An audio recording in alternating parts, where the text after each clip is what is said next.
Hello friends, welcome to online classes of कैटजी। बच्चों, आज हम लोग फिनॉल में नेम रिएक्शंस पढ़ा जाएगा। ठीक है, तो शुरू किया जाए। पहला इंपॉर्टेंट नेम रिएक्शन है कॉल्ब्स रिएक्शन। ठीक है, it is also called as Kolbe's Schmitt reaction. इसमें होता क्या है, देखिए, फिनॉल रिएक्ट करेगा CO2 के साथ इन presence of base NaOH in 400 Kelvin temperature and 4 to 7 atm pressure to give conjugate base of salicylic acid। तो सैलिसाइलिक एसिड का कॉन्जुगेट बेस बनेगा। यहाँ कॉन्जुगेट बेस क्यों बनता है? क्योंकि आप देखिए सिस्टम में NaOH मौजूद है। ठीक है, इसीलिए आपको इस सैलिसाइलिक एसिड का कॉन्जुगेट बेस मिलेगा और उसका हाइड्रोलिसिस कर लीजिएगा तो आपको सैलिसाइलिक एसिड प्रोडक्ट यहां मिल जाएगा। अच्छा, सैलिसाइलिक एसिड के संदर्भ में एक बात ध्यान रखिएगा कि इसका पीके वैल्यू 2.97 होता है। एसिडिक स्ट्रेंथ कंपेयर करने में कई बार ये पूछा जाता है। देखा जाए ये रिएक्शन हो कैसे रहा है, तो यहाँ CO2 जो है ये एक न्यूट्रल स्पीशीज है और यही वजह है कि ये एक वीक इलेक्ट्रोफाइल है।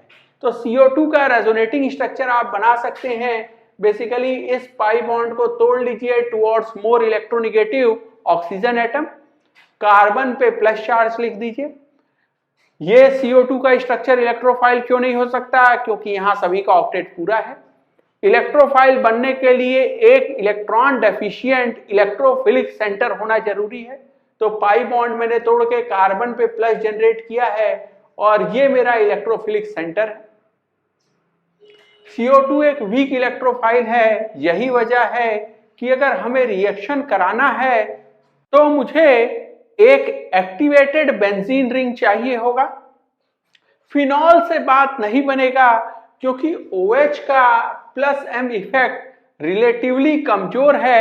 अगर मैं इसको कन्वर्ट कर लूं NaOH के साथ रिएक्ट करके फिनॉक्साइड में, तो फिनॉक्साइड में O- का प्लस M इफेक्ट सबसे ज्यादा होता है। ठीक है, तो O- जो है वो एक स्ट्रॉन्ग एक्टिवेटर है, उसके कंपैरिजन में OH एक मॉडरेट एक्टिवेटर है। यही वजह है कि हम लोग फिनॉल से नहीं फिनॉक्साइड से रिएक्शन कराते हैं। उसका फिनॉल का रिएक्शन NaOH से करा के फिनॉक्साइड जनरेट कर लेते हैं। अब देखिए, ये फिनॉक्साइड में आप सोच सकते हैं ये ऑक्सीजन का निगेटिव चार्ज जो है वो रेजोनेंस से डीलोकलाइज्ड होके ऑर्थो पोजीशन पे जा सकता है और पैरा पोजीशन पे भी जा सकता है। तो यहाँ निगेटिव चार्ज जो है वो रिंग पे ऑर्थो और पैरा पोजीशन पे है फिनॉक्साइड में, और इसीलिए आपका जो इलेक्ट्रोफाइल है वो अटैक करेगा ऑर्थो या पैरा पोजीशन पे। इसकी एक वजह यह भी है कि कार्बन कार्बन में बनने वाला बॉन्ड कहीं स्ट्रॉन्गर है कार्बन ऑक्सीजन पे बनने वाले बॉन्ड से। तो हम लोग रिएक्शन यहां कहां कराएंगे? इलेक्ट्रोफाइल का अटैक कराएंगे पैरा या ऑर्थो पोजीशंस पे। देखा जाए इस बात को, तो लेट्स से मेरे पास ये एक्टिवेटेड बेंजीन रिंग है फिनॉक्साइड का, जहां निगेटिव चार्ज मैंने दिखाया है डीलोकलाइज होकर ऑर्थो पे आ रहा है, और ये मेरा इलेक्ट्रोफाइल है CO2। ठीक है, अब हम क्या करेंगे, ये निगेटिव पॉजिटिव में बॉन्ड बना देंगे। ठीक है, ये निगेटिव पॉजिटिव में बॉन्ड बना दिया तो ये O पे अभी भी माइनस है और ये प्लस माइनस जो है चार्ज खत्म हो गया।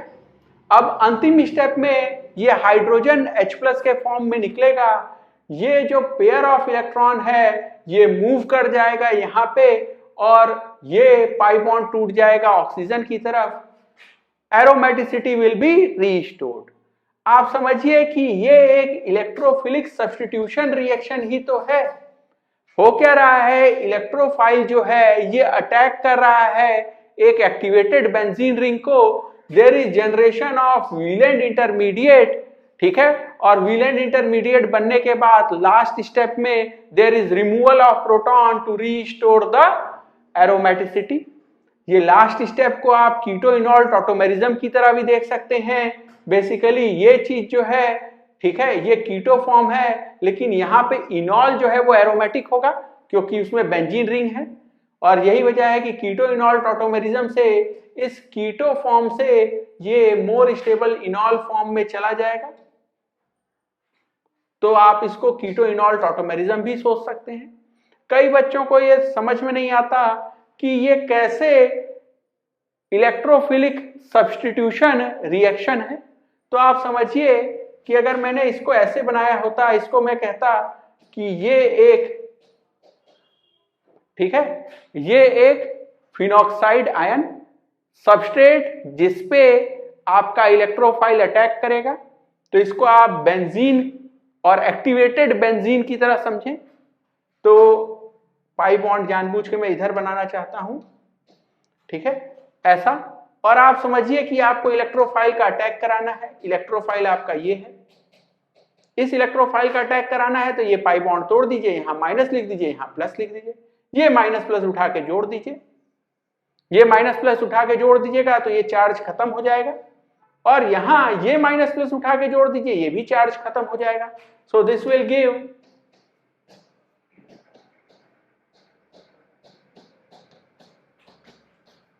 ये सेम व्हीलैंड इंटरमीडिएट आपको दिख गया।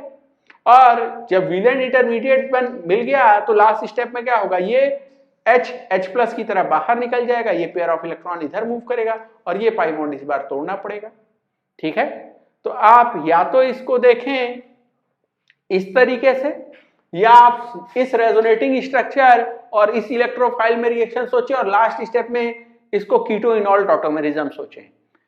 किसी भी तरीके से आप सोचेंगे आपको यही प्रोडक्ट मिलेगा। तो ये क्या है, this is conjugate base of salicylic acid,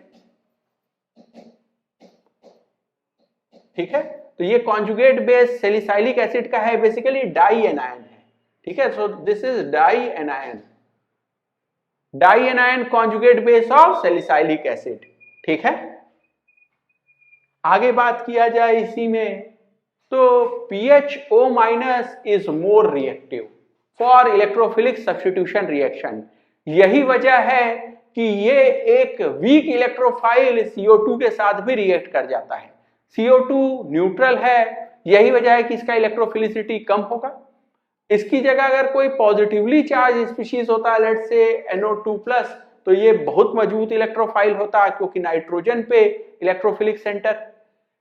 अगर आप R+ देखें, जैसे लेट्स से CH3+, तो यहां भी ऑक्टेट पूरा नहीं होता, पॉजिटिवली चार्ज स्पीशीज होता, ये भी ठीक ठाक इलेक्ट्रोफाइल होता। इन सब के मुकाबले CO2 तो न्यूट्रल है, और यही वजह है कि ये कमजोर इलेक्ट्रोफाइल है, और इसीलिए मुझे रिएक्शन के लिए एक स्ट्रांगली एक्टिवेटेड रिंग की जरूरत है, फिनॉक्साइड की जरूरत है, ठीक बात है। आगे देखा जाए, ये जो रिएक्शन है Kolbe's reaction, it is carboxylation reaction, क्योंकि नेट रिएक्शन हो क्या रहा है, बेसिकली आपने फिनॉल के साथ रिएक्शन शुरू किया और अंत में आपको दिखा कि you are getting salicylic acid. तो यहां नेट आपको दिखेगा कि क्या CO2 जुड़ गया, CO2 जुड़ गया, इसीलिए मैं इसको कार्बोक्सिलेशन कह रहा हूं। हम लोग पहले डी कार्बोक्सिलेशन पढ़े थे, वहां हम लोग क्या करते थे, बेसिकली डी कार्बोक्सिलेशन में RCOOH को सोडा लाइम के साथ हीट करके हम लोग RH बनाते थे, क्योंकि यहां CO2 निकलता था, इसको डी कार्बोक्सिलेशन कहते थे।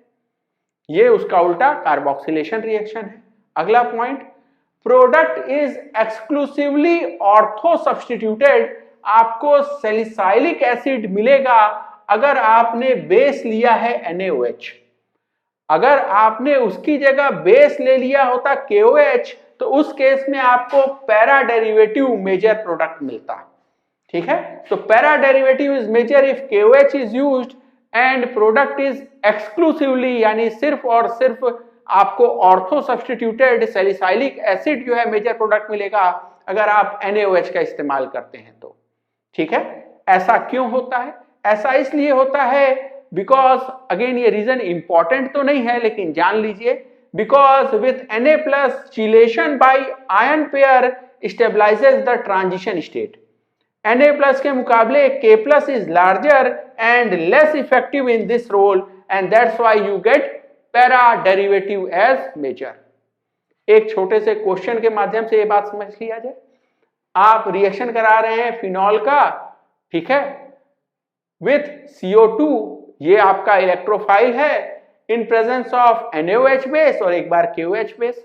अगर NaOH बेस के प्रेजेंस में करा रहे हैं तो आपने ऑर्थो सब्स्टिट्यूटेड प्रोडक्ट बनाना है, और अगर KOH के साथ कराइएगा, बेस KOH रहेगा, उस केस में आपका para derivative will be major, तो COH पैरा पोजीशन पे लगा होगा, तो ये यहां मेजर होगा। और यहां पे तो सिर्फ और सिर्फ सैलिसाइलिक एसिड ही बनेगा, ये ऑलमोस्ट 99% है। ठीक है, आगे चला जाए, एक छोटा सा सवाल कर लिया जाए। तो दिस क्वेश्चन सेज आपने फिनॉल सबस्ट्रेट लिया और इसका रिएक्शन कराया CO2 के साथ इन प्रेजेंस ऑफ NaOH बेस और बाद में हाइड्रोलिसिस किया, आपको A मिल गया। A क्या चीज है? A is salicylic acid. ये सैलिसाइलिक एसिड जो है इसका आप रिएक्शन करा रहे हैं, दिस इज एसिटिक एनहाइड्राइड। ठीक है, AC2O, इसका मतलब क्या है? AC मतलब होता है CH3CO, उसके बाद एक और ऐसा है CH3CO, और दोनों को आपने जोड़ा किससे है? ऑक्सीजन के थ्रू। तो this is acetic anhydride, acetic anhydride. ठीक है, अगर एसिटिक एनहाइड्राइड के साथ इसका रिएक्शन कराएंगे तो समझिए ये एक इम्प्योर कार्बोनिल कंपाउंड है। ठीक है, अगेन आपको लिविंग ग्रुप पहचानना है, ये इतना हिस्सा लिविंग ग्रुप है। इस साइड से देखिए आप न्यूक्लियोफाइल, ये ऑक्सीजन के लोन पेयर को न्यूक्लियोफाइल की तरह समझिए, इस पे अटैक कराइए और इसको बाहर निकाल दीजिए। अगर आपने ऐसा किया तो B आपको मिल जाएगा, यहां COH को एज इट इज छोड़ दिया जाए, यहां ये ऑक्सीजन और इसके साथ जुड़ा दिखेगा C double bond O CH3। ठीक है, तो B जो मिला दिस इज एस्पिरिन। एस्पिरिन हम लोग पहले पढ़ चुके हैं। ठीक है, this is two acetoxy benzoic acid and it is used to relieve, यहां टू रिलीव छोड़ दिया है, it is used to relieve pain, fever and inflammation. ठीक है, तो ये काम आता है किसमें? पेन को कम करने में, और यही वजह है कि इसको हम लोग कहते हैं एनाल्जेसिक। ठीक है, जो भी दवा आप दर्द कम करने के लिए पेन किलर की तरह यूज करते हैं उसको कहते हैं एनाल्जेसिक। जो भी दवा आप फीवर को कंट्रोल करने के लिए, कम करने के लिए यूज करेंगे उसको कहा जाएगा एंटीपायरेटिक, और जो भी दवाई इन्फ्लेमेशन यानी सूजन, ठीक है, उसको कम करने के लिए काम आएगा उसको कहा जाएगा एंटी इन्फ्लेमेटरी, एंटी इन्फ्लेमेटरी। तो एस्पिरिन जो है वो दर्द, बुखार और सूजन को, ठीक है, ठीक करने के काम आती है ये दवा। तो एस्पिरिन के बारे में ये कुछ बातें आप फर्दर पढ़ेंगे केमिस्ट्री इन एवरीडे लाइफ में। आगे चला जाए, नेक्स्ट इंपॉर्टेंट नेम रिएक्शन हम लोग पढ़ेंगे राइमर टाइमन रिएक्शन। राइमर टाइमन रिएक्शन में होता क्या है? बेसिकली आप फिनॉल या सब्स्टिट्यूटेड फिनॉल, ठीक है, यहां ये R जो है ये ऑर्थो, मेटा या पैरा पे लग सकता है, एल्किल ग्रुप। तो आप फिनॉल या सब्स्टिट्यूटेड फिनॉल सबस्ट्रेट लेंगे, उसका रिएक्शन कराएंगे chloroform in presence of aqueous base. ठीक है, और जो आपको मिलेगा उसका एसिडिक हाइड्रोलिसिस कर देंगे, देन यू विल गेट सैलिसल्डिहाइड। ठीक है, सैलिसल्डिहाइड तब जब आपको ऑर्थो पे CHO मिले, ठीक है, और पैरा डेरिवेटिव मिलेगा जब CHO ग्रुप आपका पैरा पोजीशन पे लगा हो विथ रेस्पेक्ट टू OH। ठीक है, अब सवाल आता है कि why ortho product is major, क्यों मैंने इसको मेजर लिखा है? तो यहां वजह यह है कि ये OH और ये CHO में हाइड्रोजन बॉन्ड बन सकता है। कैसे बनेगा हाइड्रोजन बॉन्ड देखा जाए। सो this is C double bond OH and this is OH। ठीक है, अब देखिए हाइड्रोजन बॉन्ड बनाने के लिए आपको दो चीजें चाहिए, एक है प्रोटॉन, हाइड्रोजन जिसपे पार्शियल पॉजिटिव हो, जो प्रोटॉन की तरह बिहेव करे, और दूसरी जगह आपको चाहिए क्या? Electron cloud. और ये दोनों चीजें मॉलिक्यूल के अंदर मौजूद होनी चाहिए ताकि ताकि इंट्रामोलिक्यूलर हाइड्रोजन बॉन्ड बन पाए, उसी को हम लोग चिलेशन कहते हैं। तो यहाँ ये हाइड्रोजन इस पे डेल्टा पॉजिटिव है और ये ऑक्सीजन इसके पास इलेक्ट्रॉन क्लाउड है, इन दोनों के बीच में इंटरेक्शन डेवलप होगा। ये इंट्रामोलिक्यूलर H बॉन्ड जो है यही चिलेशन है।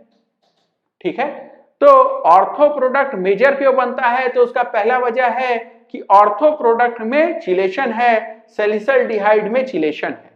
दूसरा वजह, आपका जो इलेक्ट्रोफाइल है उसको अगर अटैक करना है लेट्स से नॉर्मल फिनॉल में जिसमें कोई भी सब्स्टिट्यूशन ये आर नहीं लगा है, तो बेसिकली ये दोनों ऑर्थो पोजीशन खाली है और ये एक पैरा पोजीशन खाली है। तो स्टैटिक्स के हिसाब से ऑर्थो पे अटैक होने के लिए दो ऐसी पोजीशन खाली है, पैरा तो सिर्फ एक है। ये भी एक वजह है कि क्यों ऑर्थो वाला प्रोडक्ट मेजर बनता है। ठीक है, तो 2 ortho positions versus 1 para position. तो स्टैटिक्स के हिसाब से भी चांस है कि आपको ऑर्थो ही मेजर मिले। आगे चला जाए, इसी के संदर्भ में दूसरा सवाल पूछा जाए, so what is electrophile? Rymer टाइमन reaction में इलेक्ट्रोफाइल है क्या and how it is generated? कैसे ये इलेक्ट्रोफाइल बनता है? तो समझा जाए, electrophile of Rymer टाइमन reaction is CH2Cl2 double dot. This is डाइक्लोरोकार्बीन। Dichloro क्यों? क्योंकि आपको 2 क्लोरीन दिख रहा है। कार्बीन क्या होता है, अब इसकी बात की जाए तो कार्बीन एक ऐसा स्पीशीज है जिसमें कार्बन के पास सिर्फ 6 इलेक्ट्रॉन्स हो आउटर मोस्ट शेल में, यानी कार्बन का ऑक्टेट पूरा नहीं, इनकम्प्लीट ऑक्टेट। क्योंकि ऑक्टेट पूरा नहीं है, इसका मतलब ये किस तरह बिहेव करेगा? इलेक्ट्रोफाइल की तरह। ध्यान दीजिएगा, यहां इसको पेयर ऑफ इलेक्ट्रॉन समझ के इसको न्यूक्लियोफाइल नहीं समझ लीजिएगा। ठीक है, न्यूक्लियोफाइल होने के लिए किसी को भी इलेक्ट्रॉन एफिशिएंट होना जरूरी है, उसका खुद का ऑक्टेट पूरा होना जरूरी है। यहां तो इस कार्बन के पास 6 ही इलेक्ट्रॉन हैं, इसका खुद का ऑक्टेट पूरा नहीं है, ये इलेक्ट्रॉन डेफिशिएंट है, तो ये न्यूक्लियोफाइल नहीं है, ये इलेक्ट्रोफाइल है। ठीक है, अगला है, अगर कार्बन के पास 6 ही इलेक्ट्रॉन हैं तो वो एक न्यूट्रल स्पीशीज है। ठीक है, 7 इलेक्ट्रॉन्स जब होंगे उसके पास तो वो फ्री रेडिकल होगा। तो 7 इलेक्ट्रॉन्स का मतलब होता है फ्री रेडिकल। 8 इलेक्ट्रॉन्स होगा लेट्स से CH3 माइनस में, ये हम कह सकते हैं CH3 डॉट। ठीक है, और अगर CH3 प्लस है तो यहां 6 इलेक्ट्रॉन्स हैं, लेकिन यहां पॉजिटिव चार्ज भी है।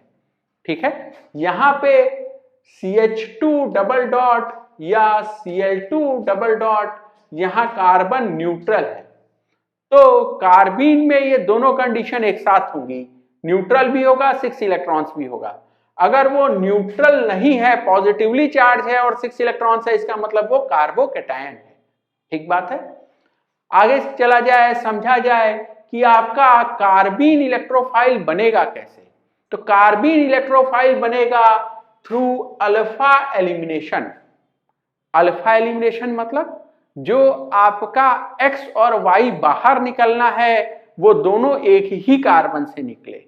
देखा जाए कैसे हम लोग क्लोरोफॉर्म और एक्वियस बेस से यहां डाइक्लोरोकार्बीन बना रहे हैं। तो सबसे पहले क्लोरोफॉर्म का पीके वैल्यू होता है 15.7। ये हाइड्रोजन एसिडिक नेचर शो कर सकता है। तो अगर मैंने बेस लिया तो ये बेस इस H+ को बाहर ले जाएगा, ये पेयर ऑफ इलेक्ट्रॉन कार्बन के पास, so I will get CCl3 minus. ठीक है, और जो H+ था वो OH माइनस के साथ H2O बना दिया।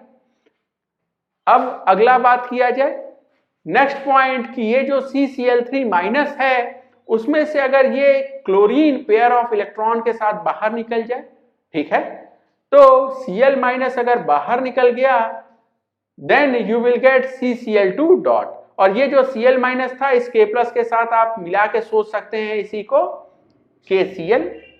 ठीक है, आप चाहें तो ये जो K+ है इसको सब जगह से मिटा सकते हैं क्योंकि ये तो एक स्पेक्टेटर आयन है। ठीक है, इसको रिएक्शन से कोई मतलब नहीं। K+ हटा के ये रिएक्शन देख लीजिए। ये पॉइंट समझ में आया। अब देखिए हो क्या रहा है, जिस कार्बन से ये हाइड्रोजन निकला है उसी से ये लीविंग ग्रुप Cl- भी निकला है। तो जिस कार्बन से प्रोटॉन निकला उसी कार्बन से Lg- भी निकला। ठीक है, हम इसको सिर्फ इतने हिस्से को दिखाएं तो हम कह सकते हैं कि जहां से ये प्रोटॉन निकला है अपना पेयर ऑफ इलेक्ट्रॉन छोड़ दिया, ठीक है, वहीं से ये लीविंग ग्रुप भी बाहर निकला है। अल्टीमेटली दोनों एक ही कार्बन से निकले हैं और H के फॉर्म में निकलने के बाद यहाँ माइनस चार्ज आया होगा जो कि खत्म हो जाएगा इस लिविंग ग्रुप के Lg- की तरह निकलने पे, और यही वजह है कि आपको न्यूट्रल स्पीशीज मिल रहा है। ठीक है, ये कार्बन इसका जो है 6 इलेक्ट्रॉन ही है इसके पास आउटर मोस्ट शेल में, ये कार्बीन है। ठीक बात है, तो अब आपको समझ में आया कि हम डाइक्लोरोकार्बीन कैसे बना रहे हैं। डाइक्लोरोकार्बीन में कार्बन का ऑक्टेट नहीं पूरा है इसलिए वो इलेक्ट्रोफाइल है। आगे चला जाए, अब समझा जाए कि ये इलेक्ट्रोफाइल कैसे एक एक्टिवेटेड बेंजीन रिंग पे अटैक करेगा, इलेक्ट्रोफिलिक सब्स्टिट्यूशन रिएक्शन होगा। अगेन मुझे एक्टिवेटेड बेंजीन रिंग चाहिए और यही वजह है कि मैं फिनॉल से फिनॉक्साइड बना रहा हूं। ठीक है, तो phenol on reaction with base will give phenoxide ion, और इस फिनॉक्साइड में आप समझ सकते हैं ऑक्सीजन पे जो निगेटिव चार्ज आया है वो ऑर्थो पोजीशन पे और पैरा पोजीशन पे डीलोकलाइज्ड है। तो रिंग के पैरा कार्बन पे और ऑर्थो कार्बन पे ये निगेटिव चार्ज डीलोकलाइज है जहां आपका इलेक्ट्रोफाइल डाइक्लोरोकार्बीन अटैक करेगा। तो इस डाइक्लोरोकार्बीन इलेक्ट्रोफाइल का अगर हम लोग अटैक कराते हैं लेट्स से ऑर्थो पोजीशन पे, ठीक है, तो ये CCl2 बेसिकली ये अटैक करेगा यहाँ निगेटिव चार्ज पे, तो हम लोग इलेक्ट्रॉन का मूवमेंट हमेशा दिखाएंगे क्योंकि यहाँ पे निगेटिव चार्ज है, CCl2 पे हो रहा है। ठीक है, ये बॉन्ड बनाने के लिए कार्बन ने कोई भी इलेक्ट्रॉन नहीं दिया, ये निगेटिव चार्ज जो था बेसिकली 2 इलेक्ट्रॉन था उससे ये बॉन्ड बना है। ठीक है, और इसीलिए अब कार्बन के साथ ये इलेक्ट्रॉन एक्स्ट्रा काउंट होगा, इसको हम लोग इसीलिए कार्बन पे निगेटिव चार्ज लिख रहे हैं। और फाइनल स्टेप में ये भी एक समझिए ये एक वेलेंट इंटरमीडिएट है। So this is valent intermediate of this electrophilic substitution reaction. ठीक है, तो इसने यहां अटैक कर दिया, कार्बन पे अभी भी निगेटिव है और फाइनल स्टेप में ये हाइड्रोजन H+ के फॉर्म में बाहर निकलेगा। ठीक है, तो ये दोनों इलेक्ट्रॉन्स जो हैं इसके ये मूव कर जाएंगे एरोमेटिसिटी रीस्टोर करने के लिए। ये वाला पाई बॉन्ड वापस से ऑक्सीजन की तरफ तोड़ दीजिएगा जैसा आप कोल्बे में सोचते थे। और एक लास्ट पॉइंट की ये जो H+ निकला है इसको ये कार्बन पे निगेटिव है तो यही कैप्चर कर लिया। सो यू विल गेट CHCl2, ठीक है, और यहां O-। अब अंतिम स्टेप में क्या होगा, ये देखिए ये जो कार्बन पे ये दोनों क्लोरीन लगे हुए हैं बेसिकली ये कार्बन जो है ये बेंजाइलिक कार्बन है, बेंजाइलिक कार्बन है, और यही वजह है कि यहां आपका SN1 SN2 दोनों रिएक्शन बहुत तेज होगा। आप समझें अगर सिस्टम में बेस मौजूद है, ठीक है, NaOH तो SN2 रिएक्शन देगा, और अगर सॉल्वेंट H2O के साथ सोचिएगा तो ये SN1 रिएक्शन भी देगा। तो SN1 के थ्रू या SN2 के थ्रू, ठीक है, OH- से सोचेंगे तो SN2, और वाटर सॉल्वेंट के थ्रू सोचेंगे क्योंकि आप समझिए हाइड्रोलिसिस कर रहे हैं, अगर उसके थ्रू सोचिएगा in that case SN1 mechanism के थ्रू ये दोनों क्लोरीन OH में कन्वर्ट हो गए। ठीक है, तो इस कार्बन पे जहां 2 क्लोरीन थे वो बेसिकली कन्वर्ट हो गए 2 OH में, और एक कार्बन पे 2 OH स्टेबल नहीं होता, यही वजह है कि ये H2O की तरफ बाहर निकल जाएगा and there will be formation of carbon oxygen pi bond, और इसीलिए आपको यहाँ CHO देखने को मिल रहा है। ठीक है, तो CHO लग गया कहां पे, ऑर्थो पोजीशन पे ऑफ फिनॉक्साइड। इसका वापस से हाइड्रोलिसिस सोचिए तो फिनॉक्साइड से ये फिनॉल बन गया and you will get salicylaldehyde. So you will get salicylaldehyde product. अच्छा, यहां मैंने ऑर्थो पे अटैक किया है, आप सिमिलरली पैरा पे अटैक करा के पैरा वाला प्रोडक्ट भी बना सकते थे। ठीक है, तो अगर आप पैरा अटैक सोचते तो आप इसको बना सकते थे। ये पॉइंट क्लियर हुआ। अगला पॉइंट समझा जाए, हम यहाँ जो रिएक्शन करा रहे हैं, यहाँ इनिशियल जो डाइक्लोरोकार्बिन इलेक्ट्रोफाइल का जनरेशन था वो अल्फा एलिमिनेशन था, और आपको पता है elimination reactions are favoured at higher temperature. इसीलिए हम लोग रिएक्शन को स्टार्टिंग में हीट करते हैं ताकि हम अल्फा एलिमिनेशन करा पाए, डाइक्लोरोकार्बिन का जनरेशन करा पाए। लेकिन जो दूसरा पार्ट है डाइक्लोरोकार्बिन का electrophilic substitution reaction on activated benzene ring phenol, ये एक एक्सोथर्मिक रिएक्शन है, ठीक है। So reaction needs to be initially heated but is also highly exothermic, ठीक है। और इसीलिए ये जो डेडली कॉम्बिनेशन है, ठीक है, it makes it prone to thermal run away, ठीक है। आप इनिशियली हीट कर रहे हैं, बाद में जो है पता चला कि ये एक्सोथर्मिक भी था और जो है वहां से हीट मिला और ज्यादा आपका डाइक्लोरोकार्बिन इंटरमीडिएट बना, फिर से उसने इलेक्ट्रोफिलिक सब्स्टिट्यूशन किया, फिर और हीट, और इस तरह there will be a thermal run away, there can be a blast, ठीक है। तो ये बात का खतरा रहेगा। यहां आगे चला जाए, कुछ सिंपल क्वेश्चंस के थ्रू हम लोग राइमर टाइमन रिएक्शन को समझा जाए, ठीक है। देखिए यहां हमने इस्तेमाल किया है क्लोरोफॉर्म और KOH। यहां एज्यूम्ड है जो दूसरा स्टेप था एसिडिक हाइड्रोलिसिस या एसिडिक वर्कअप। तो यहां पे क्या होगा, पैरा पोजीशन पे तो ऑलरेडी यहां पे दिखेगा आपको कि मिथाइल लगा हुआ है, तो मेजर प्रोडक्ट क्या हो जाएगा, यहां major product will be CHO को ऑर्थो पे लगा दीजिए, ठीक है। वैसे भी CHO को ऑर्थो पे लगना ज्यादा पसंद है, हमने बात की थी कि ऑर्थो वाला मेजर क्यों होता है, एक तो चिलेशन और दूसरा ऑर्थो का स्टैटिकली चांस भी ज्यादा होता है क्योंकि दो दो ऑर्थो पोजीशन होता है, और इसमें तो पैरा पहले से ही ऑक्युपाइड है। अगला देखा जाए इस वाले केस में, तो ज्यादा इंपॉर्टेंट क्या है कि हम समझें कि इन दोनों के कॉम्बिनेशन से कौन सा अल्फा एलिमिनेशन हम कराएंगे और क्या हमारा इलेक्ट्रोफाइल बनेगा, ठीक है। तो इलेक्ट्रोफाइल क्या बनेगा, लेकिन फाइनली जानिए कि जो भी आपका इलेक्ट्रोफाइल बना, ठीक है, उसमें अंत में SN2 या SN1 रिएक्शन होगा क्योंकि वो बेंजाइलिक है और लगना दोनों OH ही है।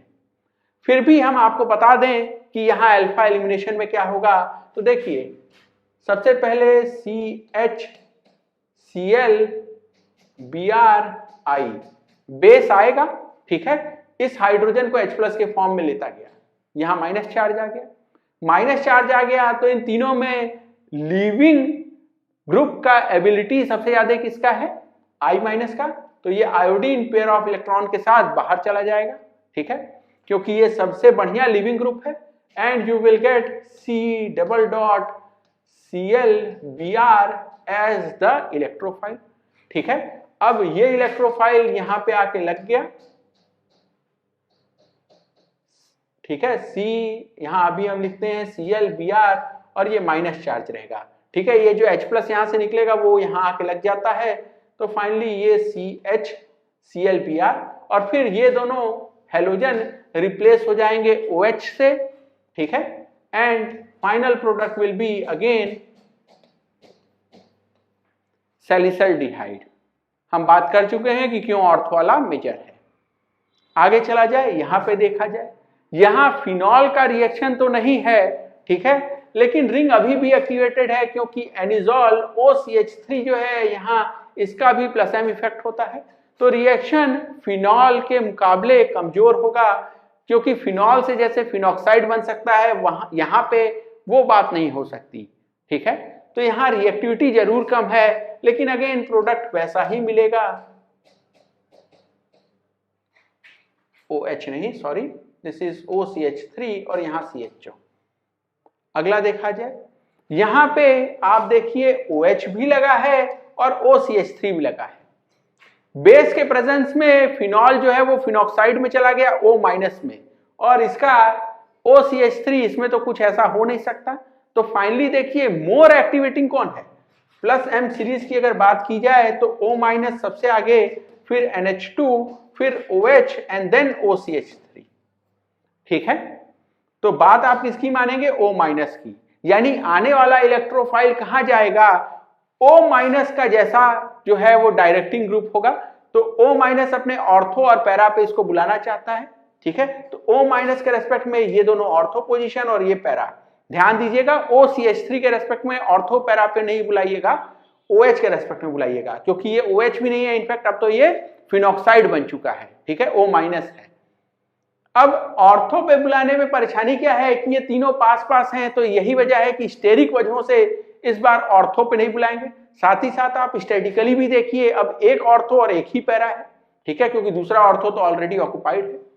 तो कुल मिला के इस बार हम लोग पैरा पे बुलाया जाए CHO को, CHO will come eight para position. ये हमको मेजर प्रोडक्ट मिल जाएगा। आगे चला जाए, कुछ और क्वेश्चन देखा जाए। यहां पे देखिए जो आपका डाइक्लोरोकार्बीन इलेक्ट्रोफाइल है, ये ऑर्थो और ये पैरा तीनों ऑक्युपाइड है। तो अब इसके बगल का रिंग देखा जाए, ठीक है, क्योंकि ये वाला रिंग प्लस एम इफेक्ट इसको भी दे सकता है। अगर आप ऊपर वाले रिंग में देखते तो आप देखते OH का प्लस एम इफेक्ट। अब ये वाले रिंग में तो कुछ बचा नहीं, क्योंकि तीनों पोजीशन, दोनों ऑर्थो और एक पैरा ऑक्युपाइड है। तो अब नीचे वाले रिंग में देखिए, नीचे वाले रिंग में इस पूरे का आप समझ सकते हैं कि प्लस एम इफेक्ट लग रहा होगा, ठीक है। यहां पे भी ये दोनों ऑर्थो ऑक्युपाइड है, तो कुल मिला के यही एक पैरा बचा, ठीक है। इसी पे हम लोग CHO को लगा दिया जाए for the answer. So answer will be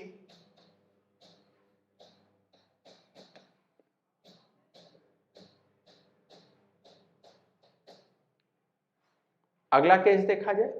यहां देखिए क्या कह रहे हैं हम कि यहां दो OH लगे हुए हैं, ये कैटिकॉल है। तो कैटिकॉल को जब आप रिएक्ट करेंगे, ठीक है, उसका आप राइमर टाइमन रिएक्शन कराएंगे, तो उस केस में क्या होगा, यहां राइमर टाइमन रिएक्शन कराने पे किसी भी एक OH के रेस्पेक्ट में आप सोच लीजिए कि आप पैरा पोजीशन बुलाएंगे। पैरा पे क्यों बुला रहे हैं? लेट्स से मैं इस OH के रेस्पेक्ट में पैरा पे बुला रहा हूं, ऑर्थो पे क्यों नहीं बुला रहा हूं?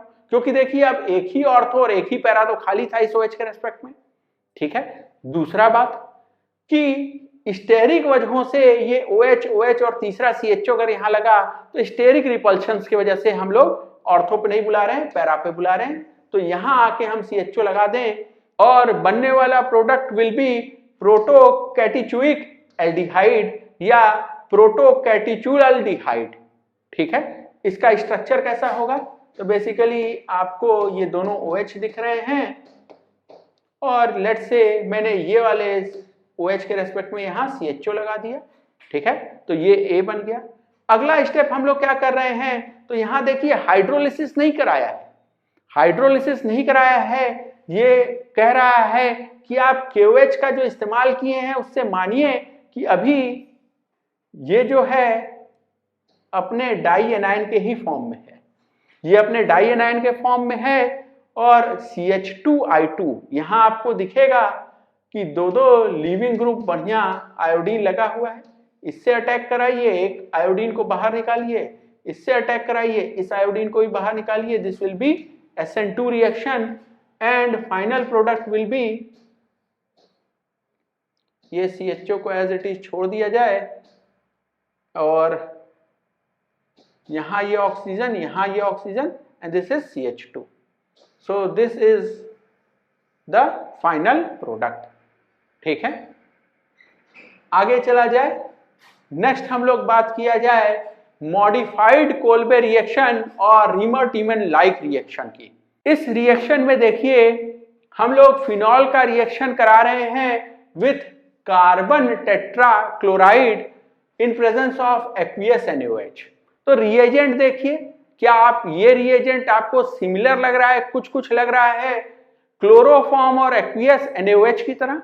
क्लोरोफॉर्म और एक्वियस NaOH रिएजेंट था किसका? रीमर टीमन का। और यही वजह है कि हम लोग इस रिएजेंट के बिहाफ पे इसको कह रहे हैं लाइक रीमर टीमन, ठीक है। और प्रोडक्ट यहां क्या बन रहा है? प्रोडक्ट यहां बन रहा है सैलिसाइलिक एसिड। सैलिसाइलिक एसिड जो है ये प्रोडक्ट बनता था कॉल्प्स रिएक्शन का और इसीलिए हम लोग इसको कह रहे हैं मॉडिफाइड कॉल्प्स रिएक्शन, ठीक है, क्योंकि कॉल्प्स रिएक्शन में भी प्रोडक्ट सैलिसल्डिहाइड बनता था, यहां भी बन रहा है। समझा जाए यहां रिएक्शन हो कैसे रहा है। तो सबसे पहले जो मेरे पास CCl4 है उसमें हम समझें कि ये क्लोरीन लीविंग ग्रुप की तरह बाहर निकल गया, इट डिपार्ट्स एज Cl- और आपको जनरेट हो गया इलेक्ट्रोफाइल CCl3+।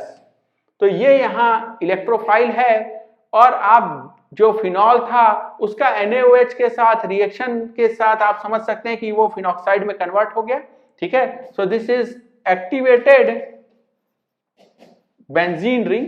तो ये एक्टिवेटेड रिंग है और ये इलेक्ट्रोफाइल है। ये इलेक्ट्रोफाइल ने इस पे अटैक किया, ऑर्थो पोजीशन पे आके लग गया और बाद में ये जो तीनों क्लोरीन थे, ठीक है, उसको OH- ने सब्स्टिट्यूट कर दिया वाया SN2 रिएक्शन। ठीक है, और यही वजह है कि यहां पे आप शुरू में सोचेंगे कि फिनॉक्साइड पे CCl3 ने अटैक किया, ये बना आपको, और फिर SN2 रिएक्शन से ये तीनों क्लोरीन हट के यहाँ OH लग गया। अब एक कार्बन पे 3 OH स्टेबल नहीं होगा, इसीलिए आप यहाँ से H2O बाहर निकाल देंगे, there will be formation of C double bond O और यहाँ से OH। ठीक है, अगेन ये एसिड है, अगर आप एक्वियस बेस सिस्टम में रखेंगे तो ये अपने कॉन्जुगेट डाई एनायन में होगा। ठीक है, इसीलिए अंत में मुझे एसिडिक हाइड्रोलिसिस की जरूरत पड़ी ताकि मुझे सैलिसाइल्डिहाइड प्रोडक्ट मिल जाए। आगे चला जाए और नेक्स्ट इंपॉर्टेंट रिएक्शन की बात की जाए, and this is abnormal रीमर-टाइमन reaction. Abnormal रीमर-टाइमन reaction क्यों? देखिए, अगर ये एक जेईई एडवांस 2013 का क्वेश्चन है, इसी के थ्रू हम ये कॉन्सेप्ट समझा जाए। अगर मैं पैरा सब्स्टिट्यूटेड फिनॉल लेता हूं, पैरा पोजीशन पे ये CH3 मैंने लगा रखा है और इसको रिएक्ट कराता हूं जो मेरा रीमर-टाइमन का रिएजेंट था एक्वियस NaOH क्लोरोफॉर्म के साथ। ठीक है, तो यहाँ पे भी मेरा इलेक्ट्रोफाइल जनरेट हो जाएगा डाइक्लोरोकार्बीन, और ये डाइक्लोरोकार्बीन अटैक करना चाहिए ये दोनों ऑर्थो या ये पैरा तो ऑक्युपाइड है इसलिए पैरा नहीं किया, किसी भी एक ऑर्थो पे आपने अटैक करा दिया। ठीक है, सैलिसाइल्डिहाइड जैसा प्रोडक्ट आपने बना लिया। सो this is product of normal रीमर-टाइमन reaction. ठीक है, और यही यहां मेजर बनेगा, लेकिन साथ में एक चांस है कि आपको ये एबनॉर्मल रीमर-टाइमन प्रोडक्ट भी मिले। ये एबनॉर्मल रीमर-टाइमन प्रोडक्ट कैसे बन रहा है? तो आप देखिए, बेसिकली ये जो इलेक्ट्रोफाइल है यहाँ CH3 सब्स्टिट्यूएंट के होने के बावजूद ये बेसिकली इसी पोजीशन पे अटैक कर रहा है, पैरा पोजीशन पे। समझा जाए इस बात को कि यहाँ क्या हो रहा है? तो देखिए, आप सबसे पहले समझेंगे कि आपका जो फिनॉल था वो बेस के प्रेजेंस में कन्वर्ट हो गया फिनॉक्साइड में, और इस फिनॉक्साइड का अगर आप रेजोनेटिंग स्ट्रक्चर देखें तो उसमें आपको एक रेजोनेटिंग स्ट्रक्चर ये मिलेगा जहां निगेटिव चार्ज जो है वो पैरा कार्बन पे है रिंग के। अब आप समझिए कि ये जो आपका डाइक्लोरोकार्बीन इलेक्ट्रोफाइल था, ये इलेक्ट्रोफाइल ने इसी पोजीशन पे अटैक कर दिया। ठीक है, तो उस केस में क्या होगा, आपको दिखाई देगा निगेटिव चार्ज कार्बन पे चला गया और यहां बॉन्ड बन गया है। ठीक है, अब यहां पे अगला बात, ये H2O जो आपने सॉल्वेंट की तरह इस्तेमाल किया है, एक्वियस सॉल्यूशन लिया है, उससे अगर H+ खींच ले तो यहां H आके लग गया। सो ये H जो है इसका सोर्स क्या है? ये H2O। ठीक है, सॉल्वेंट का हाइड्रोजन इसने ले लिया और ये प्रोडक्ट मुझे मिल गया। ये प्रोडक्ट है एबनॉर्मल रीमर-टाइमन रिएक्शन का। ठीक है, अब यहां बात समझिए कि यहां पे ये जो दोनों क्लोरीन हैं वो क्यों नहीं सब्स्टिट्यूट हो रहे हैं OH- से? तो देखिए, OH- जो था वो सब्स्टिट्यूट कर रहा था नॉर्मल रीमर-टाइमन रिएक्शन में, क्योंकि ये कार्बन बेंजाइलिक था। ठीक है, यहां पे देखिए बेंजीन रिंग कंप्लीट नहीं है, ये तो एक sp3 कार्बन है, तो ये वाला कार्बन सिंपली ये बेंजाइलिक नहीं है, ये सिंपली 1 डिग्री है। ठीक है, ये 1 डिग्री कार्बन है, ये बेंजाइलिक कार्बन नहीं है। ठीक है, तो बेंजाइलिक 1 डिग्री नहीं है, बेंजाइलिक ही नहीं है, और यही वजह है कि ये CHCl2 का हाइड्रोलिसिस आसानी से नहीं होगा, ये जल्दी CHO में कन्वर्ट नहीं होगा, ये आपको एज इट इज मिल जाएगा।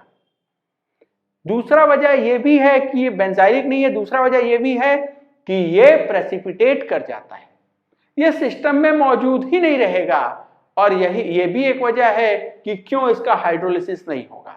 ठीक है, तो ये molecule as it is precipitate कर जाएगा रिएक्शन मिक्सचर से। नेक्स्ट हम लोग कुछ वेरिएंट देखा जाए एबनॉर्मल रीमर-टीमन का।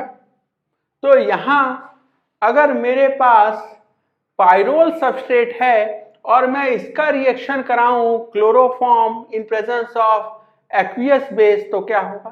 तो समझिए यहां भी आपका इलेक्ट्रोफाइल है डाइक्लोरोकार्बिन, और ये डाइक्लोरोकार्बिन इस कार्बन 2 पे अटैक करेगा। ठीक है, इसको 1, ये 2, ये 3, हम लोग ये बात कर चुके हैं कि इलेक्ट्रोफिलिक सब्स्टिट्यूशन रिएक्शन कहां पे प्रिफर्ड होगा, कार्बन 2 पे या कार्बन 3 पे। तो ये अटैक करेगा कार्बन 2 पे। अगर ऐसा हुआ तो आपको नॉर्मल रीमर-टीमन प्रोडक्ट मिल जाएगा, ये वाला। लेकिन हम लोग इंटरेस्टेड हैं कि ये एबनॉर्मल रीमर-टीमन रिएक्शन कैसे होगा जिसमें हमें रिंग एक्सपेंशन होता हुआ दिख रहा है। ठीक है, ये 5 साइड का पाइरोल का रिंग, ये एक 6 साइड के पाइरिडीन के रिंग में कैसे कन्वर्ट हो रहा है, तो इसकी बात की जाए। ठीक है, तो मैकेनिज्म एबनॉर्मल रीमर-टीमन का हम लोग पढ़ा जाए। तो देखिए ये जो पाइरोल है, जो आपका बेस है, उससे ये एसिडिक हाइड्रोजन खींच लेगा। ठीक है, एसिडिक हाइड्रोजन खींच लेगा, इस नाइट्रोजन पे माइनस चार्ज आ गया। ध्यान दीजिएगा ये पाइरोल ये भी एरोमेटिक है विथ 6 पाई इलेक्ट्रॉन्स। ठीक है, ये 6 पाई इलेक्ट्रॉन्स, और ये उसका कॉन्जुगेट बेस ये भी एरोमेटिक है क्योंकि इसके पास भी ये 6 पाई इलेक्ट्रॉन्स हैं। ठीक है, ये नाइट्रोजन हाइड्रोजन का बॉन्ड तो बेसिकली ये रिंग के प्लेन में ही था, ये नाइट्रोजन का हाइब्रिडाइजेशन sp2 है। यही वजह है कि आने वाला निगेटिव चार्ज जो है, ठीक है, वो इन p ऑर्बिटल्स जो हैं उनके साथ पैरेलल नहीं है, उनके साथ परपेंडिकुलर है। तो एरोमेटिसिटी में यही 6 पाई इलेक्ट्रॉन्स काउंट करिएगा, ये निगेटिव चार्ज के 2 इलेक्ट्रॉन्स मत काउंट कर लीजिएगा। ठीक है, तो अब समझा जाए कि ये CCl2 डबल डॉट, ठीक है, आप इसको समझिए कि ये वाला अगर आप पाई बॉन्ड तोड़ दिए और इसके पास एक डॉट बना दिए, इसके पास एक डॉट बना दिए, और इन दोनों का रिएक्शन इसके साथ करा दिए, तो there will be formation of 3 side ring. ऐसा रिएक्शन हम लोग सिमोन स्मिथ पढ़ेंगे आगे जब हम लोग ऑर्गेनोमेटेलिक की बात किया जाएगा जिंक के। तो यहां there will be formation of this 3 side ring. अब ये 3 साइड रिंग में देखिए ये बॉन्ड हमने अभी बनाया, ये बॉन्ड हमने अभी बनाया। ठीक है, अब यहां ये नाइट्रोजन पे जो निगेटिव चार्ज है ये क्या करेगा, ये इधर मूव किया और ये जो 3 साइड का रिंग है इसको तोड़ दिया। अगर मैं नंबरिंग कर लूं, लेट्स से नाइट्रोजन 1, इसको 2, ये 3, ये 4 और ये 5। ठीक है, और इस कार्बन को मैं कहूं 6 कहना भी ठीक नहीं है क्योंकि उस लाइन में नहीं आएगा, let us call this as A। देखा जाए यहां क्या हो रहा है, this is 1, this is 2, 3, 4, 5 and this is A। अब यहां क्या हो रहा है, 1 और 2 के बीच में डबल बॉन्ड बन रहा है, 3 और A के बीच में डबल बॉन्ड बन रहा है, और 2 और 3 के बीच जो बॉन्ड था वो टूट गया। ठीक है, तो 2 और 3 के बीच में ये वाला बॉन्ड ये टूट गया, इसको मैं मिटा दूं। 1 और 2 के बीच में डबल बॉन्ड बन रहा है, इस वजह से ये निगेटिव चार्ज खत्म हो जाएगा, तो यहां डबल बॉन्ड बना दूं। अगला चीज क्या किए हम लोग कि नया डबल बॉन्ड, ये वाला जब आप बॉन्ड तोड़े थे तो इसके इलेक्ट्रॉन मूव कर दिए थे किसके बीच में, 3 और A के बीच में।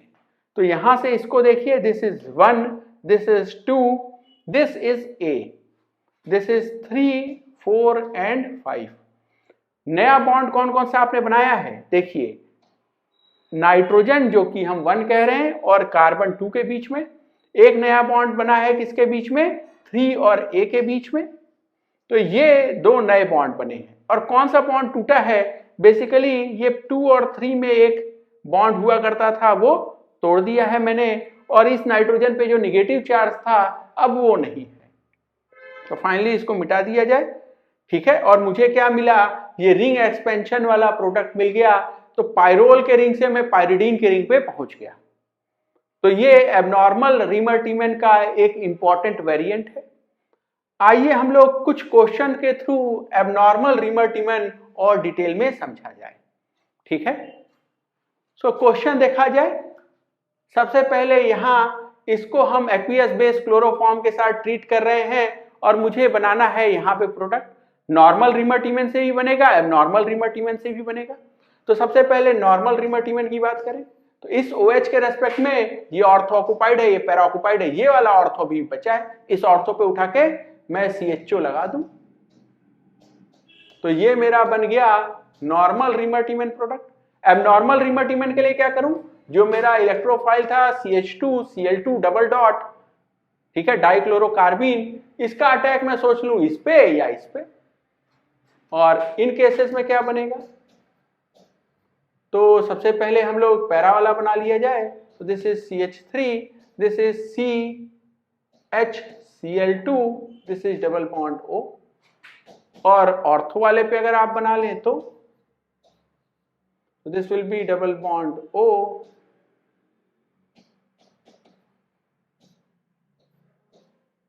This is CH3 and this is CHCl2। Next हम लोग देखा जाए, अगर हम रिएक्शन कराते हैं पायरोल का with chloroform in presence of aqueous base, तो अगर यहां हम लोग नॉर्मल रिमर-टीमन कराएंगे तो नॉर्मल रिमर-टीमन से मिलने वाला प्रोडक्ट जो है वो माइनर प्रोडक्ट होगा। मेजर प्रोडक्ट आता था एबनॉर्मल रिमर-टीमन से, तो उसको बनाने की बात की जाए। नॉर्मल रिमर-टीमन में क्या करिएगा, सिंपली यहां पे उठा के CHO लगा दीजिएगा, ठीक है। तो नॉर्मल रिमर-टीमन का प्रोडक्ट क्या है, यहां CHO लग गया।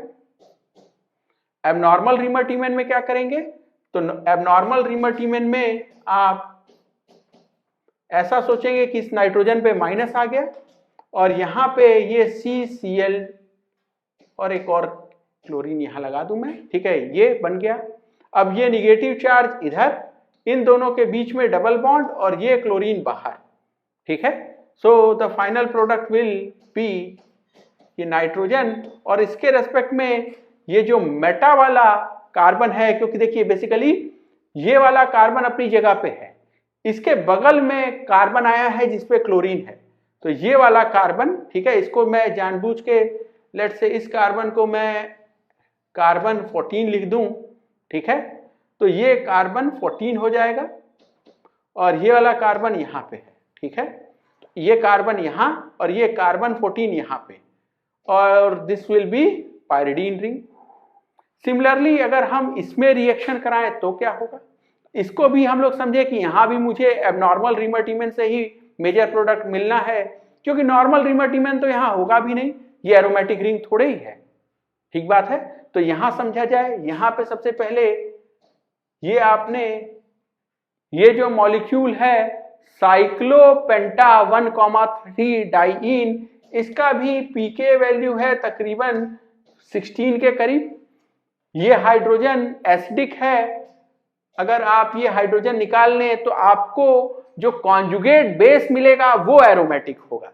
तो सबसे पहले ये एरोमेटिक कॉन्जुगेट बेस मैंने बना लिया, ठीक है। अब इस एरोमेटिक कॉन्जुगेट बेस में CCl2 डबल डॉट, अब इसके साथ रिएक्शन, बेसिकली ये पाई बॉन्ड मिटा के मैंने यहां डॉट बनाया और यहां डॉट बनाया और इन दोनों को उठा के जोड़ दिया, तो मुझे प्रोडक्ट कैसा दिख रहा होगा, ऐसा, ये माइनस C, इस कार्बन पे अभी भी 2 क्लोरीन लगे हैं, ये अगला स्टेप, ये निगेटिव चार्ज इधर, ये वाला पाई बॉन्ड टूट के इधर और ये क्लोरीन बाहर। फिर से अगर मैं नंबरिंग कर दूं, let us call this as 1 2 3 4 5, this is 1 2 3 4 5, यहां 1 2 3 4 5, और इस कार्बन को मैं A कह दूं, जो इलेक्ट्रोफाइल का कार्बन है, दिस इज A। तो ये वाला बॉन्ड देखिए आप, ये वाला बॉन्ड मिट रहा है, टूट जाएगा, ये डबल बॉन्ड बन जाएगा यहाँ पे 4 और A के बीच में, और 1 और 5 के बीच में ये पेयर ऑफ इलेक्ट्रॉन आ गया, तो अब ये निगेटिव चार्ज हो गया खत्म और यहाँ डबल बॉन्ड आ गया और ये क्लोरीन बाहर निकल गया, तो इसको मैं मिटा दूं और फाइनली इसी को मैं फिर से सही से बनाऊं तो this will look like, this is carbon A जिसपे क्लोरीन लगा हुआ है, उसके बगल में ये 5, ये 1 2 3 एंड 4, और डबल बॉन्ड कहां कहां दिखाई देगा आपको, 1 और 5 के बीच में, 2 और 3 के बीच में, 4 और A के बीच में। ये पॉइंट क्लियर हुआ? आगे देखा जाए। नेक्स्ट हम लोग इसका रिएक्शन कराने जा रहे हैं CHFCl2 के साथ। समझिए कि यहां डाइक्लोरोकार्बीन जो था उसके जगह पे बनेगा क्या। तो सबसे पहले फ्लोरीन, क्लोरीन, क्लोरीन और ये हाइड्रोजन। सबसे पहले बेस आएगा, इसको H+ के फॉर्म में लेता गया तो आपको मिल गया कॉन्जुगेट बेस ये वाला। और अब क्लोरीन और फ्लोरीन में ज्यादा बढ़िया लीविंग ग्रुप एबिलिटी किसका है? क्लोरीन का। तो ये chlorine with pair of electron निकलेगा और यहां आपका जो इलेक्ट्रोफाइल है this is CFCl double dot. तो ये फ्लोरोक्लोरोकार्बीन ये आपका यहां जो है इलेक्ट्रोफाइल है। तो ये बात हम समझ गए, इसको यहां लिख लिया जाए। सो CFCl डबल डॉट, ठीक है। ये कार्बीन मेरा यहां पे इलेक्ट्रोफाइल है। इस केस में देखा जाए तो यहां पे भी आप समझ सकते हैं ये हाइड्रोजन H+ के फॉर्म में निकला और फ्लोरीन क्लोरीन ब्रोमीन में से ब्रोमीन बाहर निकलेगा and again you will have the same electrophile here. अब ये इलेक्ट्रोफाइल का इस रिंग पे अटैक और साथ ही साथ समझिए बेस यहां से एसिडिक हाइड्रोजन को ले गया होगा। तो बेस जो है वो एसिडिक हाइड्रोजन को लेता गया माइनस चार्ज यहां और ये है CFCl double dot. Again fluorine chlorine में बना ही दूं, फ्लोरीन और क्लोरीन। ये वाला पाई बॉन्ड मैं तोड़ दूंगा, इसको डॉट और इसको डॉट समझूंगा, इन दोनों को उठा के कनेक्ट कर दिया, ठीक है। तो 3 साइड का रिंग मुझे दिखेगा ऐसा। अब इसमें समझा जाए ये निगेटिव चार्ज इधर और ये वाला बॉन्ड टूट के इस साइड और अब फ्लोरीन और क्लोरीन में से फिर से लिविंग ग्रुप एबिलिटी किसका बढ़िया है? क्लोरीन का। फिर से क्लोरीन बाहर निकलेगा।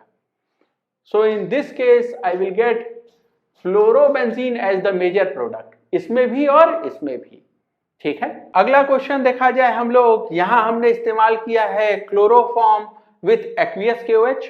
Again this will generate the dichlorocarbene as electrophile. अब ये डाइक्लोरोकार्बीन देखिए अटैक करेगा कहां पे? ये 5 साइड वाले रिंग पे। साथ ही साथ आपको ये भी समझना है कि ये जो एक्वियस KOH है वो यहां से एसिडिक हाइड्रोजन को निकाल लेगा। This will lead to formation of conjugate base. अब यहां निगेटिव चार्ज है, ठीक है। अब यहां पे समझिए ये डबल बॉन्ड आप मिटा दीजिए, जैसे अब नॉर्मल राइमर टाइमर बनाते हैं, ये डॉट और ये डॉट, इसको उठा के इसके साथ जोड़ दीजिए, ठीक है। और नंबरिंग कर लिया जाए, let us call this as 1 2 3, this as 4 and this is 5 और इस कार्बन को कह लें हम A। अब ये निगेटिव चार्ज इधर आएगा, ये जो बॉन्ड है ये टूट के चला जाएगा 3 और A के बीच में। तो फाइनली 5 साइड का रिंग अब आपको 6 साइड का रिंग दिखाई दे रहा होगा। This is 1, this is 2, this is 3, 3 और 4 के बीच में A आया है तो A यहां पे आएगा, ठीक है। एंड ये हो गया 4, ये है 5। डबल बॉन्ड देखिए कहां कहां आएगा? तो डबल बॉन्ड आएगा 5 और 4 के बीच में, 1 और 2 के बीच में तो पहले ही था, 5 और 4 के बीच में आया। और डबल बॉन्ड कहां आएगा? 3 और A के बीच में। अच्छा, ये जब डबल बॉन्ड बनेगा तो यहाँ जो 2 क्लोरीन थे उसमें से एक क्लोरीन Cl- की तरह डिपार्ट भी कर गया होगा। तो फाइनली ये कार्बन A पे आपको एक क्लोरीन दिखाई देगा। This will be the final product. अगला देखा जाए, यहां ये नाइट्रोजन है, ठीक है। अगेन आपको समझना है कि KOH जो एसिडिक हाइड्रोजन को हटाएगा वो नाइट्रोजन पर से हटाएगा, यहां माइनस चार्ज। अगेन नंबरिंग कर लें, this is 1, this is 2, this is 3, this is 4, this is 5 and this is A। ये डबल बॉन्ड तोड़िएगा, इन दोनों के बीच में डॉट सोचिएगा और यहां से जो है A से आपको मिला होगा CHCl2 डबल डॉट, तो इनको यहां जोड़ दीजिएगा, ठीक है। अगेन ये निगेटिव चार्ज इधर, ये बॉन्ड टूट के इन दोनों के बीच में। सो फाइनल प्रोडक्ट अगर मैं लिखूं, यहां थोड़ी जगह बना लेता हूं मैं, तो ये वाला रिंग तो एज इट इज रखना है। So this is 1, this is 2। Again आपको दिखाई देगा कि जैसा पिछली बार था, ये वाला 5 पे बस नाइट्रोजन है, बाकी सब कुछ जैसा पहले था वही होना है। तो 5 पोजीशन पे पहले कार्बन था, अब उसकी जगह नाइट्रोजन है। बाकी सब कुछ जैसा इसका आंसर है। डबल बॉन्ड बनेगा कहां कहां, 5 और 4 के बीच में, और बनेगा कहां 3 और A के बीच में। और A वाला जो कार्बन है उस पे एक क्लोरीन आपको दिखाई देगा। ठीक है, अगेन आप समझ सकते हैं कि ये पाइरिडीन में मेटा वाले पोजीशन पे क्लोरीन दिखाई देगा आपको, बिल्कुल वैसा जैसा आपने इस केस में देखा था। यहां देखिए, ठीक है, पाइरिडीन में ये क्लोरीन कहां आया है, मेटा पे। तो ये बात ध्यान रखिएगा कि पाइरोल से जब आप पाइरिडीन पे जाएंगे 5 साइड के रिंग से 6 साइड के रिंग पे, तो आपको मेटा पोजीशन पे दिखाई देगा ये क्लोरीन लगा हुआ। ठीक है, तो मेटा पोजीशन वाले कार्बन पे आपको क्लोरीन लगा हुआ दिखेगा। अब इस क्वेश्चन को मुझे सॉल्व करना है, तो अगेन मैं समझ लूं, यही इसको मार्क कर लूं, और इसके रेस्पेक्ट में कहूं कि इसके रेस्पेक्ट में जो मेटा पोजीशन होगा वहीं पे मुझे उस कार्बन पे क्लोरीन दिखेगा। ये 5 साइड वाला रिंग को एज इट इज छोड़ दिया जाए, इससे मुझे कोई मतलब नहीं है। तो ये रिंग को एज इट इज मैंने छोड़ दिया और ये बगल वाले रिंग को मैंने एक्सपेंड कर दिया। ठीक है, इसको मार्क करके रखे हैं क्योंकि इसके रेस्पेक्ट में जो मेटा वाला पोजीशन है उस पर मुझे क्लोरीन दिखाई देगा। और यहां पे ये double bond as it is, ये नया डबल बॉन्ड बनेगा, ये नया डबल बॉन्ड बनेगा। ठीक है, तो ये शॉर्टकट से आप ये क्वेश्चन सॉल्व कर लिए। चाहे तो आप मैकेनिज्म के थ्रू आके भी यही आंसर निकाल सकते हैं। ठीक है, तो कोशिश करिएगा, मैकेनिज्म के थ्रू भी बना के देख लें। अब एक लास्ट बात हम लोग कर लिया जाए एबनॉर्मल राइमर-टाइमन के बारे में। एबनॉर्मल राइमर-टाइमन तब होता है जब negative charge is in resonance with the pi bonds of the ring. Negative charge resonance में होता था, देखिए जब आप 5 साइड की रिंग लेते थे तो ये यहां पे निगेटिव ले आते थे। अगर आप पाइरोल लेते थे तो उसमें भी आप यही काम करते थे। तो जब ये negative charge in pi bond of the ring के साथ रेजोनेंस में होगा, उस केस में आपको एबनॉर्मल राइमर-टाइमन देखने को मिलेगा। एबनॉर्मल राइमर-टाइमन से ही मेजर प्रोडक्ट आएगा। और अगर ऐसा नहीं है, ठीक है, तो उस केस में नॉर्मल राइमर-टाइमन कराइएगा, मेजर प्रोडक्ट नॉर्मल राइमर-टाइमन से ही बनाइएगा। ठीक है, फॉर एग्जांपल अगर हम फ्यूरेन ले लें, तो फ्यूरेन में इस ऑक्सीजन के पास एसिडिक हाइड्रोजन तो है ही नहीं, इनफैक्ट हाइड्रोजन ही नहीं है। ठीक है, तो ऑक्सीजन के पास हाइड्रोजन नहीं है, इसका मतलब यहां एबनॉर्मल राइमर-टाइमन नहीं करा दीजिएगा। ठीक है, यहां नॉर्मल राइमर-टाइमन कराना है। नॉर्मल राइमर-टाइमन कराना है, इसका मतलब इस पोजीशन पे उठा के आपको CHO लगाना है, and the major product will be from normal Reimer Tiemann and this will be the major product. तो ये क्वेश्चन हमने समझ लिया। ठीक है, ये कॉन्सेप्ट समझ लिया। अब हम लोग एक लास्ट क्वेश्चन कर लिया जाए। This question is from JEE 2016 advance. तो JEE एडवांस 2016 का ये सवाल है। हालांकि हमने इसको थोड़ा सा मॉडिफाई कर लिया है क्योंकि कुछ पार्ट जो है वो अभी हमने पढ़ाया नहीं है, प्लस मुझे कुछ पार्ट इसमें एक्स्ट्रा पूछना था क्योंकि वो मैं पढ़ा चुका हूं। मैं चाहता हूं कि वो भी हम कवर कर लें। So let us start with this question. This question says कि मैंने क्यूमीन लिया है। ठीक है, क्यूमीन, और इसका मैं सबसे पहले ऑक्सीडेशन करा रहा हूं। ठीक है, ओपन एयर में, और फिर H2O के साथ इसको रिएक्ट कराया, इसका मतलब हॉक्स रीअरेंजमेंट कराया है। हॉक रीअरेंजमेंट कराने के बाद मुझे 2 प्रोडक्ट मिला है, A और B। A क्या होगा, A इज एसीटोन, ठीक है, एंड B इज फिनॉल। ये कैसे पता, क्योंकि नीचे जो भी रिएक्शन दिए हैं वो सारे फिनॉल के दिए हुए हैं। अब ये देखिए, इसका रिएक्शन हम करा रहे हैं CO2 और NaOH के साथ, CO2 और KOH के साथ, यानी बेसिकली ये दोनों रिएक्शन क्या हैं, दीज आर कॉल्स रिएक्शन। और इसके नीचे वाला chloroform in presence of base. ठीक है, सो दिस इज रीमर-टाइमन रिएक्शन। तो दिस इज रीमर-टाइमन रिएक्शन। आगे देखा जाए, यहां जब रीमर-टाइमन मैंने कराया तो मुझे 2 प्रोडक्ट मिला।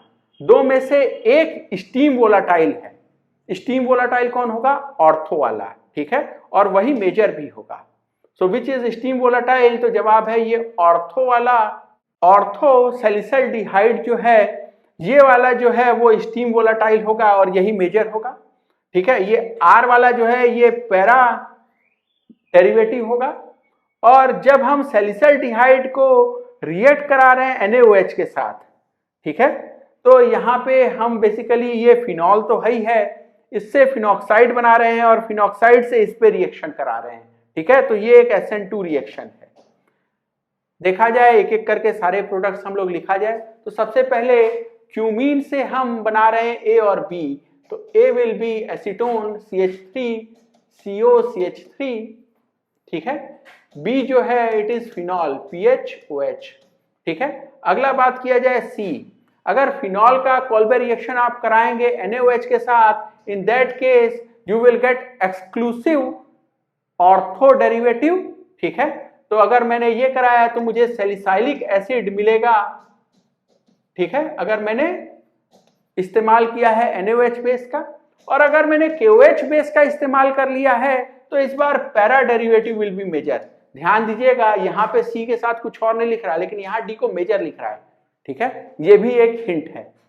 तो यहाँ पे आपको दिखेगा कि ये COOH और OH जो है वो पैरा पे है। अगला बात किया जाए, ठीक है, कि फिनॉल का रिएक्शन करा रहे हैं यहाँ Reimer Tiemann reaction with chloroform and KOH, ठीक है। तो ऐसा अगर हम करेंगे तो मुझे प्रोडक्ट मिल रहा है Q और R। तो बेसिकली Q क्या होगा, दिस विल बी ऑर्थोसैलिसल्डिहाइड जो कि स्टीम वोलाटाइल भी है, ठीक है। अगला R जो है वो पैरा डेरिवेटिव होगा, तो बेसिकली CHO को मुझे कहां लगाना है, पैरा पोजीशन पे। तो ये हो गया Q और R। अब Q वाला देखिए, इसको NaOH से रिएक्ट करा दिया अगर आपने, तो बेसिकली आपने जनरेट कर लिया है फिनॉक्साइड आयन, और ये फिनॉक्साइड आयन से आप रिएक्ट करा रहे हैं PHCH2Br पे, ठीक है। तो PHCH2Br पे, तो आप समझिए यहां से ये SN2 रिएक्शन है, Br माइनस बाहर निकल गया, and final product S will look like, यहां ये O, यहां पे मैं CHO लिख दूं, CHO, ये ऑक्सीजन, ये CH2 और यहां PH, ठीक है। So this will be the final product S। With this we end reactions of phenol. Thank you.